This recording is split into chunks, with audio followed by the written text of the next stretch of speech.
The BJP and the RSS have captured every single institution of our country.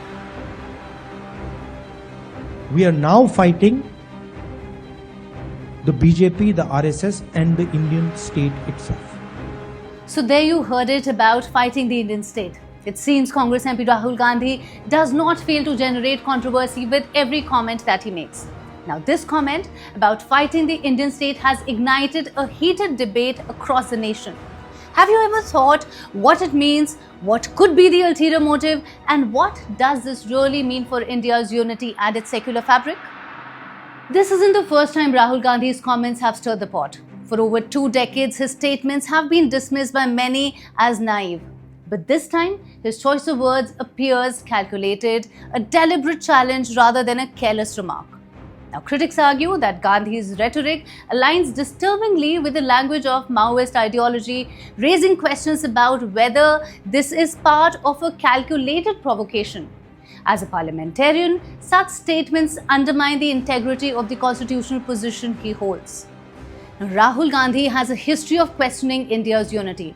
In the past, he has claimed that India is not a nation but rather a union of states.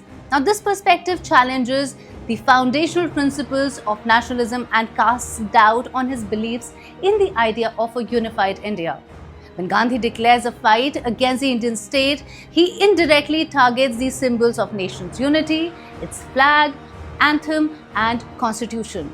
Now, such rhetoric risks creating fissures in the secular fabric that holds this diverse nation together. Article 12 of the Indian Constitution defines the Indian state as encompassing all its legislative and executive organs. By proclaiming a battle against the Indian state, Rahul Gandhi essentially challenges every constitutional body from the Lok Sabha to the Supreme Court, undermining democratic institutions at every level. Now, this is not an isolated incident.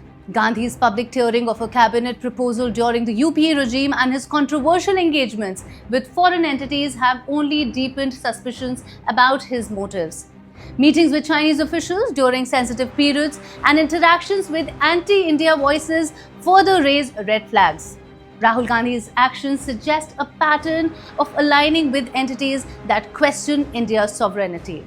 His meetings with figures like Somali-American politician Ilhan Omar and the CIA-linked operatives only add to the doubts surrounding his intentions. Now, such rhetoric doesn't just damage India's global image, it threatens its very unity and secularism. It risks alienating communities, emboldening anti-national elements, and creating divisions at a time when the nation needs cohesion and leadership. The bottom line remains that after calling a fight against the Indian state, Rahul Gandhi owes an explanation to the people. What fuels this hostility towards a country that has honored his family with its highest offices? What does he truly stand for?